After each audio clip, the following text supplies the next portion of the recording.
Hey Kevin, how we doing? Happy Tuesday. Happy Tuesday, Garrett. How you doing? Not too bad. Getting into Q4 here, and hard to believe Thanksgiving's in a couple weeks. So, I know it's almost holiday season. I mean, New Year's before you know it. Yeah. But I understand we have a good power session ahead today. We kind of tackling administrator settings and permissions and things like that. So, we jump into it. Yeah. So the admin settings are kind of the more boring side of the platform. It's not really the fun stuff to do, but it's pretty critical to make sure you've got this stuff set up right so the system's working how you expect it to. Yeah, absolutely. Well, I see we have our drill down open there. So, why don't we kick it off?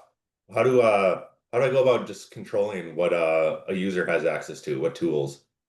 Yeah, definitely. So there's usually two things that you're going to want to control what a user has access to. The first one is going to be what are the actual tools in the platform themselves. So does this user want to have access to the WIP or the cost forecast or to the photos tool, whatever it might be. And then the second one is what access to projects they have. So the way you control access to which tools they have is by creating permission groups. So if you go under administrator here, you can see there's an option for permission group. You simply create a new one, give it a name, a description, and then basically what you'll see is a list of all the different functionality on the site broken out both by the company level tools and the project level tools. And then you can basically select which tools this term or this permission group would have access to. Absolutely. I guess while we're on there, this I know Denver covers a lot of this in implementation, but it's a lot of stuff in there. So how do I determine if I want someone on view, create, edit, or full? What's the difference there? Yeah, so you've got four options here. So none, obviously very straightforward. They're not even going to have access to it. So like they won't even see it in their navigation menu if they have none. View, they will have access to it, but they can only see the data. They won't be able to actually add anything, modify it, edit it. So just like it sounds, if they have view only access, they can only see it. Create, edit. Again, just like it sounds, they can create records in the different tools. They can edit it if they need to. And then full, this is probably the trickiest distinction between create, edit, and full. And really, most of it is full just usually has delete access. So if you have create, edit access, you wouldn't necessarily be able to go and delete something.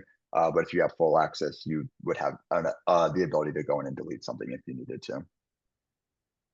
Absolutely. Makes sense. So I see on the left there we have a drill down arrow next to some of these. What does that do for us? Yeah, so this is important to call out here. So the main radio buttons here, that's going to basically control your access to the module. But on some of these tools, there's going to be specific functionality within it that you might want to control. So for example, if I looked at the projected final cost, if you drill into cost, you'll be able to see in the employee details. So you might say, hey, this user really shouldn't be able to see the specific employee details when we're looking at labor costs. So I'm going to uncheck this here. So really important, anywhere where you see these kind of arrows, go and drill down there because usually that means there's one extra layer of access that you want to make sure is turned on that has specifically to do with the features and functionality within that tool. Absolutely. So I guess in your experience, how do you see the contractors setting up their permission groups? Yeah, so typically what you'll see is they're going to create basically a permission group for each role they have in their company. So you might have a project manager permission group, a superintendent, foreman, field personnel, accounting team, admin. That is usually we always see like an admin one. So basically I would say, hey, take a look at your organization chart and whatever role or position you have. It probably makes sense to create a permission group related to that. And then one other thing that's important to control here is if I go in and edit a permission group, what you'll see is there's this rank here. And that basically is saying like, hey, is this permission group more senior than another? So for example, you might want to be able to give access to your project managers to set up permission groups to people underneath them. So maybe they're setting up all the people out in the fields or the foreman or the superintendent permission groups, but you don't necessarily want them to be able to control what the administrator has access to. So if they have a lower rank here, than the administrator. So let's say the project manager rank was 2, they wouldn't be able to modify anybody that has a rank of 1. So that's another really good way to, or another tool to make sure that you're, when you're setting it up, you're giving people the ability to modify permission groups, but they're not modifying permission groups that are more senior or more, or have more access than their own. Absolutely. Well, I guess while we're on permission groups, how to go up setting one for external users? Yeah, so you'll see on the right here, you'll see all of the group types that says whether it is internal or external. So what we see a lot is most of the users you're going to have in the system are obviously going to be internal to your own company. But of course, there might be instances where you want to invite some of your partners into the platform. So maybe that's your subcontractors, the architect, the engineer, whoever it might be. So what you can do is you can go in and create an external group. And Sure. then it's basically going to have the same functionality of setting up the permission group as an internal one, but it's just way more simplified. So you'll see there's only project level access. None of the company level tools are available for an external user. You don't have full access for any of them, so they would never be able to delete anything. They can basically only have create edit access. So if you have somebody that is external to your company that's going to be in here using it, we always recommend creating an external permission group because it's just going to be one extra layer check to make sure that they're not getting access to something they shouldn't. Noted. All right, I think that's a good overview of permission groups. And if anyone has any additional questions, just throw them in the chat or follow up with us. Why don't we kind of jump over to set up a new user? Yeah, so we're actually going to go to the directory here to set up a new user. So the directory is going to give you a list of all of your contacts, companies, and users. So the contacts and companies will be syncing from your accounting system. And then the new users you're obviously going to be creating in ProNovos in and of itself. So you go up to the top, you would select add new, select new user. You would put in the email address. It's kind of a dummy one here. And then all kind of the information you would expect. So you give it a first name, last name, this user type here. So here's where you would call out whether it's an internal user, so somebody on within your own company, or if they're an external user. If they are external, you can then select the company that they are associated with. Give them a title, email, phone number. You can add additional phone numbers. And then when you go to create the passwords, you have two options here. So you can either set it by the user. So that would basically mean that the user that you're inviting to the platform, they're going to get an invite email that basically says, hey, follow this link, and they'll be prompted to create their password. Or you can set it for them. And then that would basically be the password that they would have to start. And then they can always reset their password if they need to. The next one here is project access. So you can go in here and say, okay, what are the different operational areas that they want to have access to? You'll see the very first operational area. I select that becomes the default. And then you can say, okay, if any new projects that get created, this user will automatically get assigned to them in the future. So I'm going to check that. And then I can say, okay, I want them to have access to all these projects. You can either select one at a time. So just click these here. Or if you want them to have access to all, you can click this double arrow down at the bottom. It will add all of them. And then this last step here, this is the really critical one where this is where you're actually going to assign the permission group to the user. So I would go in here and select administrator. An important one here is if they are an external user, when you go down to permissions, you're only going to see the external permission groups here. So that's really important to know whether you selected them as internal, in which case you would have all the internal permission groups, or external, in which case they would only have the external ones. And then this last one here, this gives them access to analytics. So you're going to select both the analytics role that they would have access to, and then whether they have only view only access. So this basically means they want to be able to edit any of the analytics reports. And then full access would mean that they would be able to get in, edit, and subscribe to new reports. Now, this very last checkbox here is really important. If you do not check this on the analytics reports, the user will only have access to data that they have access to on the project. So if data exists outside of a project that they do not have access to, they will not be able to see that on the analytics report. So if you want them to see all of the data, even if they don't have access to all of the projects, you want to check this right here. So this is really important if you have people on the accounting team who you're saying, hey, I don't need to invite them to every single project, but I want them to make sure they have access to all of the AR invoices. You would want to check that checkbox there. And then you would just click. Yeah, I know that's coming before with, especially making sure PMs don't only can see their own projects. So Yep. definitely Yeah. important. Yeah. So there's a Um, couple other places like in the permission groups when you go to like the whip and stuff that you'll see a similar checkbox. So wherever you see that project access, that's basically what it means is, are they only going to see the data that they have access to for projects, or will they see all the data? Absolutely. I know it's come up a few times in the last couple of weeks. Can you touch on the auto access feature as well? Yeah, so this is a new piece of functionality. We just started to roll out. So let me go back to that user I just created.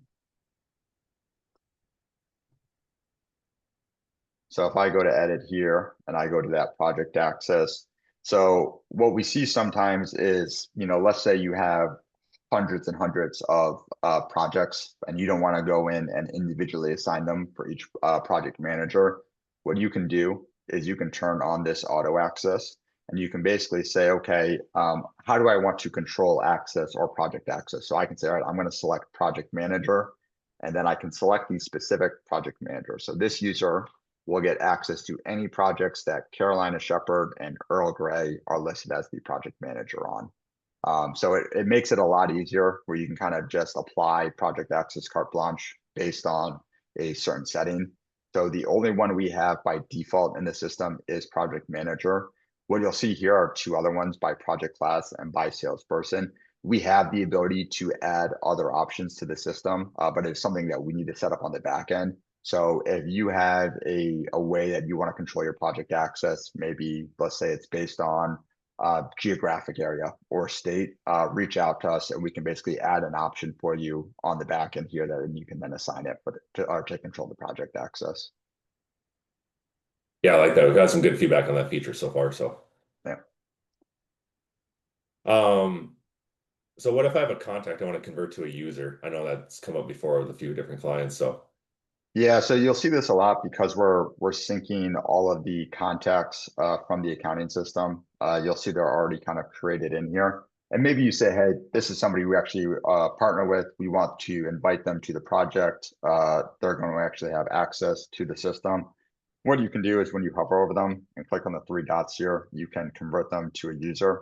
So then it will basically kind of go through the same steps that you would see when creating a user from scratch, but it would already have some of this filled out. And then you would go through and fill out all the different steps. So you would put in the password, project access, and everything like that. So very easy to kind of take a contact and then convert it to a user. absolutely. Now, let's say I'm just getting in the system. What do you think are some important project settings to point out I should have set up from the get-go? Yeah, so if you go under administrator here, so we've spent most of the time talking about permission groups, but if you go down a little bit further, you'll see that each of the project level modules has their own settings page. I won't go through each of them because it can be a lot, but a few important ones I'll highlight is if you go to the overview page, um, you can actually add custom fields on your project overview if there's things that you want to keep track of on a certain project. So this is a really good one if you want to be able to add kind of your own custom fields on your project.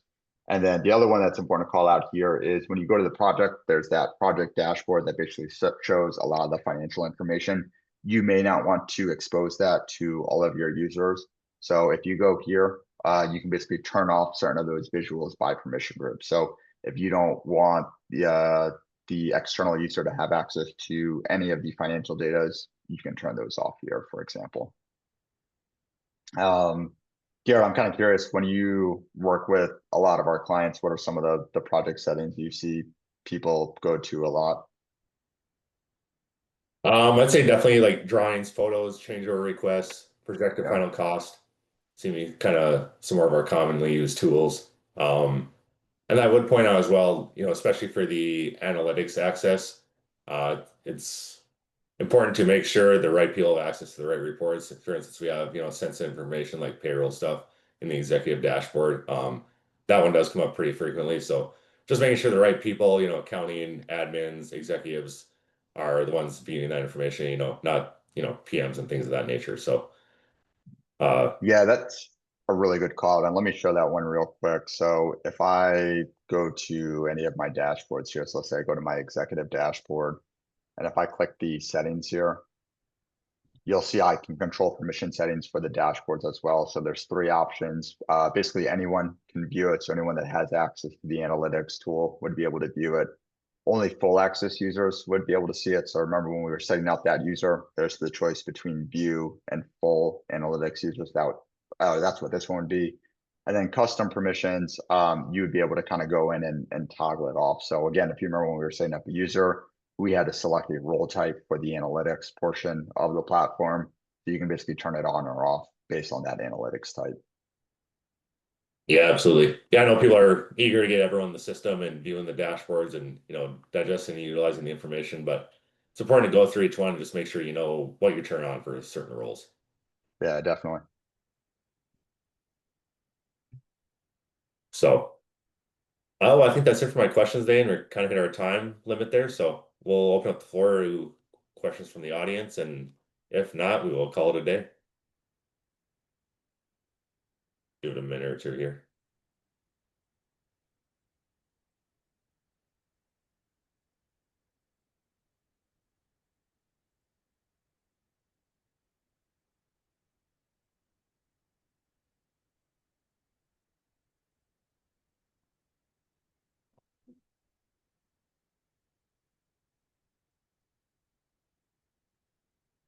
All right. Oh, looks like we might be okay. Well, thanks for everyone for jumping on, and thanks for your time today, Kevin. Thanks, Garrett. I'll talk to you later. Absolutely. Have a good rest of the week.